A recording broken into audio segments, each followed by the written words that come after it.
Here we go again, making another essay-long video, and today we're going to be looking at the most underrated tower in TDS. Now, there are a lot of different towers in TDS, a lot of them with either very similar playstyles or just completely different mechanics than every other tower.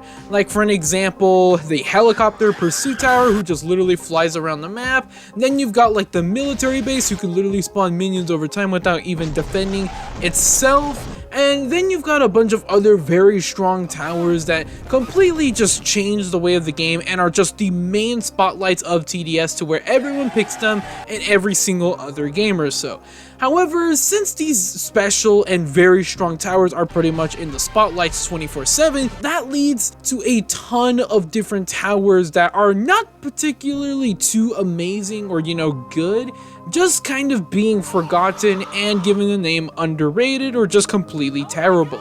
And one of these towers is kind of a fortunate one be given an underrated name, and that is the Trapper.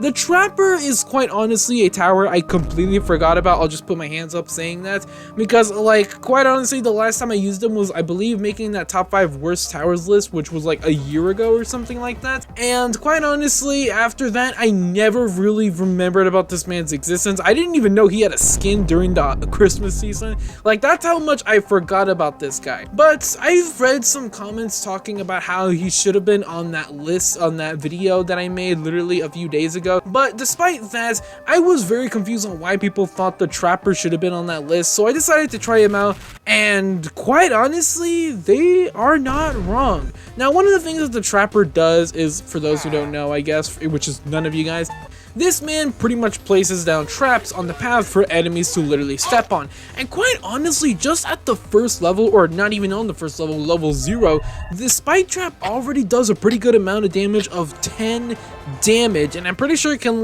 survive 2 hits just from a regular zombie. So quite honestly, this is already a pretty solid start for the Trapper. And obviously, his next levels, he places down these traps faster, and these traps have a lot more HP, which means they can do more damage to enemies. And the really cool part is that you can place down 7 of these guys, and as long as you put them particularly kind of close together, the entire path will just be filled with non-stop traps, one after another in a very close proximity. And since there are 3 different trap spikes, dealing damage every single time an enemy lands on them, a landmine, which will essentially explode.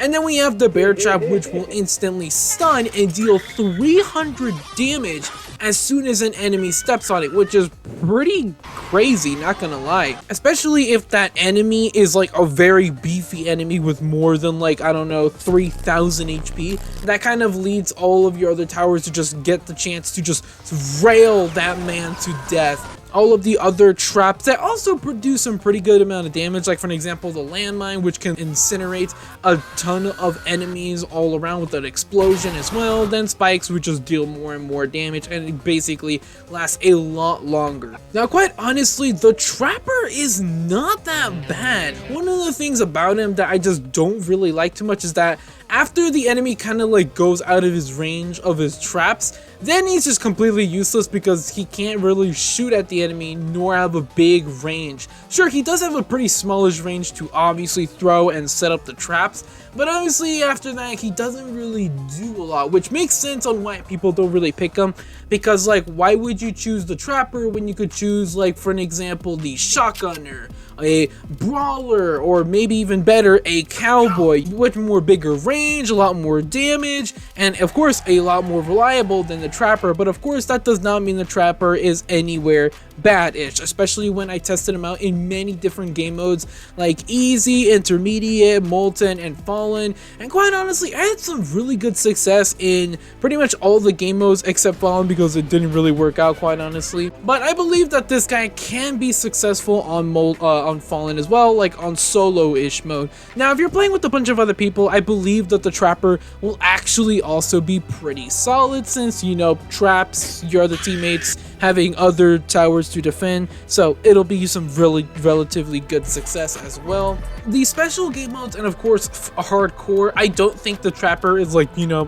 qualified to even be in there, because those game modes do require the best of the best towers to actually use in there, because fucking obviously there are enemies with just tens of thousands of HPs, and a man kind of stunning them, dealing not too much damage, isn't really gonna help out in the long run. But again, he is not bad, since he is more or less a intermediate tower in the intermediate section, so they're not supposed to be too amazing. But then again, you have the Crook boss who is just cracked out of his mind.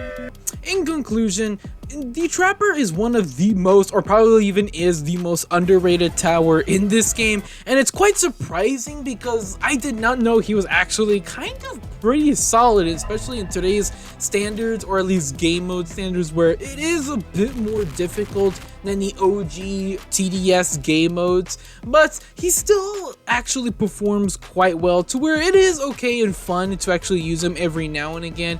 And quite honestly, he was pretty fun to actually equip and use in these fights, since of course with the landmines and the spike traps and the bear traps, it was pretty fun to just see not all like gunfights or even like rocket explosions or anything like that, but just enemies simply running on the path, dying very fast and slowly, either being burned to death or just stepping on a trap and screaming their heads off. But it's definitely a tower you should probably use every now and again, and I guess it is more or less justified that this man is one of the most underrated towers of TDS.